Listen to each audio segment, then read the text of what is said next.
House లోపలికి entry అయ్యారు. Entry అవ్వడంతోనే pickles తెచ్చారు. పికిల్స్ తెచ్చి కొంతమందికి ఇచ్చారు. Over acting, selfish, manipulator. 5 weeks బయట గేమ్ చూసి తీసుకొని వచ్చి పంచిన పేర్లు, కానీ ఆ మొత్తం పేరు కలిపి ఒక గొప్ప పేరు చేసి ఒకరికి ఇవ్వాలంటే ఆవిడకి ఇవ్వచ్చు ఈ 1 week లో.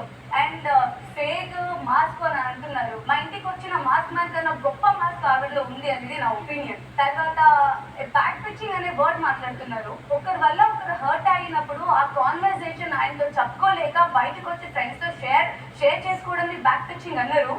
మొన్న ఈవిడ దీని గురించి మాట్లాడిన బ్యాక్ పిచ్చింగ్ అన్న గొప్ప బ్యాక్ పిచ్చింగ్ నేను హౌస్ లో చేయలేదు అనేది నా పర్సనల్ ఒపీనియన్. ఇది బిగ్ బాస్ లాగా లేదు, ఒక లవర్ పార్క్ లాగా కనిపిస్తుంది అన్న పార్క్. నేను ఇక్కడ గేమ్ ఆడట్లేదు, నాకు ఒక సపోర్ట్ చేస్తున్నారు. అంటే నువ్వు ఇక్కడ ఒకరిని హర్ట్ చేయాలని, ఇంకొకరికి మంట పెట్టాలని, లేకపోతే ఇంకొకరికి లైక్ ఏదో కోపం తెప్పించాలని బిహేవ్ చేయడానికి వచ్చావా? లేకపోతే ఎవరు ఏం ఆడుతున్నారు వాళ్ళకి క్లాస్ పీకి మ్యానిపులేట్ చేసి వాళ్ళ కలస గురించి మాట్లాడుతుంటే నాకు నవ్వురా? నేను నవ్వుతానుతో నేను అప్పటి నుంచి నవ్వకుండా కూర్చున్నాను. సో ఫస్ట్ ఇంకొకరికి చెప్పే ముందు నీ గేమ్ ఏదో నువ్వు తెలుసుకో. నేను మాట్లాడినా ఇప్పుడు ఇందాక తమరు ఏదో మాట్లాడారు కదా. ఇప్పుడు అయేషా నిన్ను నామినేట్ చేసింది. అవును, ఇలా హక్ చేసుకున్నా నాకు అలాంటివి రావు. ఎవరికి నేను చూసాను, నేను చాలా సార్లు చూసాను. అంత పెద్ద గొడవ అయ్యాక నేనైతే మనస్ఫూర్తిగా హక్ చేసుకుని ఇలా ఫేక్ గా నేను ఉండను. ఫేక్ పిల్ల నాన్న నువ్వు ఉండలేవు కూడా. నేను అనుకున్నప్పుడు ఒకరితో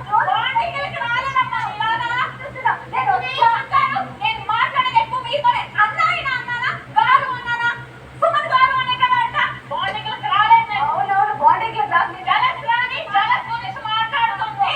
సెల్ఫిష్ నువ్వు, మ్యానిపులేటర్ నువ్వు, జలస్ నువ్వు, ఫేక్ నువ్వు. ఓకే, ఒకరు వెళ్ళిపోయారు, నేను ఇంకొకరు ఎత్తుకోవాలి. ఇంకొకరు వెళ్ళిపోయారు, ఇంకొకరు ఎత్తుకోవాలి. ఆ స్టేట్మెంట్ ని పాస్ చేసే ముందు చెక్ యువర్ సెల్ఫ్.